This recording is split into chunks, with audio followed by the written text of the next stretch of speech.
Hooghly district বার অ্যাসোসিয়েশনের পক্ষ থেকে আজ সরস্বতী পুজো উপলক্ষে এক প্রীতিভোজের আয়োজন করা হয় চুঁচুড়াতে।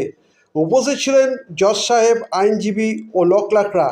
সবাইকে বসিয়ে পোলাও, আলুর দম ও বোঁদে খাওয়ানো হয়। পরে এই অনুষ্ঠান সম্পর্কে জানান বারের সম্পাদক। চুঁচুড়া থেকে প্রবীর ঘোষালের রিপোর্ট।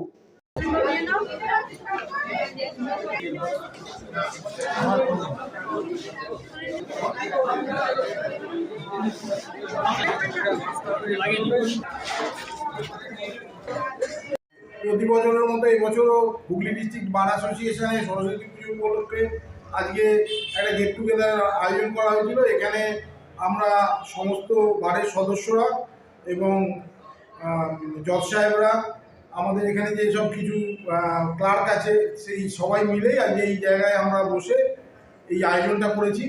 এবং হুগলি ডিস্ট্রিক্ট বারের পরিচালনায় যেটা হয়েছে আজকে, সেটা সমস্তভাবে সুষ্ঠুভাবে সম্পন্ন হয়েছে। এর জন্য আমি সকল সদস্য এবং যারা অংশগ্রহণ করেছে সকলকে ধন্যবাদ এবং শুভেচ্ছা জানাচ্ছি। আপনার নামটা? সুভাষিস চন্দ্র, সম্পাদক, হুগলি ডিস্ট্রিক্ট বার অ্যাসোসিয়েশন।